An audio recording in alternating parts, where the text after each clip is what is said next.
New blog 17. John and I walked together over to where I'd been staying. The day was getting really hot, and we dodged gratefully beneath the trailing foliage that framed the entranceway. We were going to go ahead on donkeys, while Salome, Matthew, and the others came slightly later in Andrew's boat. This would give them all more time to collect what they might need, and Salome extra hands to load some supplies onto the boat. Cara was still housed in our stables with several other donkeys. We briefly checked if we could take one of these for John, and found that there were a few due to return to Magdalene anyway. We loaded on my things, some water for the journey and some bread, cheese and fruit as well, then headed out of town. Me in my mended green cloak, and John swathed in a loose robe, all but ready to cross the desert. We talked of many things, amongst which, of course, was how Yeshua had threatened, or offered, to turn me into a man, and how the shock of his words had cut through the debate that had been quietly raging in the front room. Yes, he does that. So many times I've seen it now, John was saying. He will not be dragged into trying to discuss the nature of people's ignorance and confusion. He has that ability to completely come at it from a different perspective, and make people understand something crucial in the process. I agreed. I couldn't imagine any way to silence what has been rumbling on since I joined the group. It seems so deep-rooted in quite a few of them. Did you ever hear of Alexander of Macedon and the Gordian knot? Asked John. The conqueror of Asia, who solved the problem of the impossible knot by cutting through it with his sword? Yes, I laughed. The master was a bit like that, completely chopping the argument to bits, without taking part in it. Not that I think it is finished with yet. There are all the other people who will think the same thing. Our donkeys carried on up the path, sure-footed and surprisingly quick. We had been going for a while now, and I knew there was a group of trees around a bend at the top of the slope where we might stop to give them a break. We cobbled them where there was a little grazing to be had, and gave them some water in a wide, shallow bowl.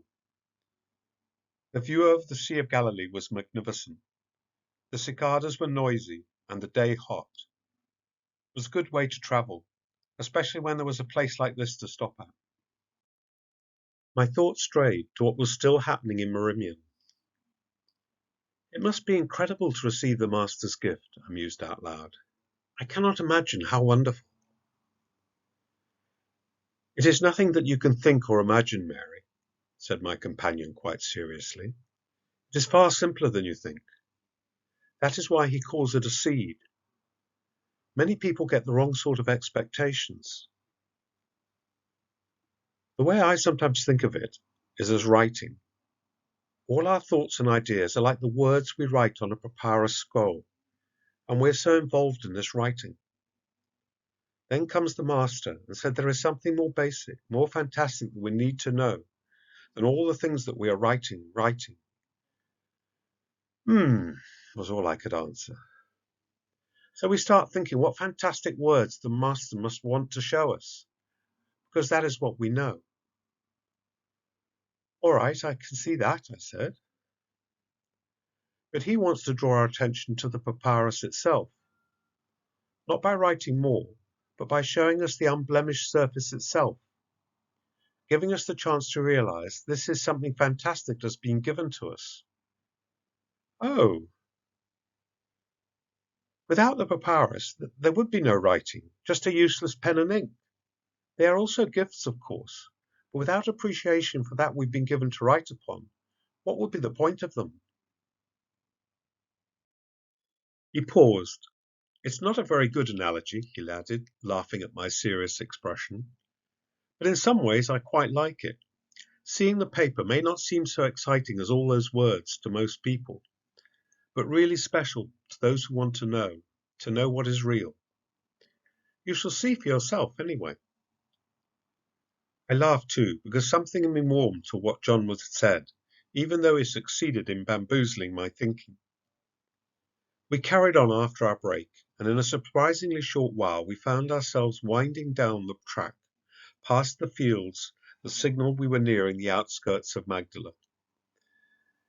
There were quite a few large properties out here, but not always visible, as they were surrounded by olive groves and vineyards, conveniently close to the small fishing port of Magdala, yet within reach of Capernaum, with the further opportunities offered there, opportunities that my brother had been successful in exploiting. Our house was further in towards the town, on a downslope that gave it a fine view. Normally there would have not have been room for a big house this close to the centre of town, but my brother had been lucky to have the chance to buy the neighbouring house when the owner died, giving him the space he wanted. My mother was having her rest after lunch when we arrived, but she was so excited to see us that she insisted on showing John around the house immediately. He was suitably impressed, and so was I, at all the work she'd been able to get done in it. John seemed particularly taken with the suite of rooms that Ben had built for himself and his bride-to-be, overlooking the gardens and with a view through to the sea itself.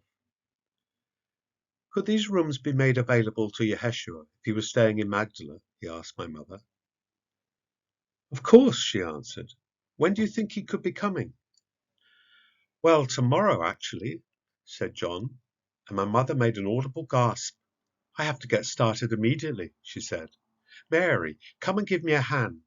How many others will be with him? There is plenty of room. Let me show you the guest rooms. She was doubly excited now as we followed after her through the new courtyard that had been formed from the extra rooms built around two sides. Ma, I said, there is no rush. There is help coming from Capernaum even as we speak. It was Yeshua's request that the women of his house might be able to stay as well. Salome is his housekeeper, and he has sent her out with supplies and people to help you. My goodness, answered my mother. That is very kind, but there is no need. We will manage, we will manage. Well, actually, mother, said John respectfully, the master is making this the start of a tour of towns and villages in Galilee. There will be very many disciples and followers passing through Magdala, and Matthew and Salome and others are coming to make all sorts of arrangements in the town. But if Yeshua could stay here with the women who look after so many of the practical needs, then that would be wonderful. And you, Master John, said my perceptive mother, you must stay here also, to look to the needs of your master. He shall need another man amongst so many women. I doubt he needs anyone at all, laughed John. But if you can squeeze me in, then I will not refuse your kindness. Done, said my mother.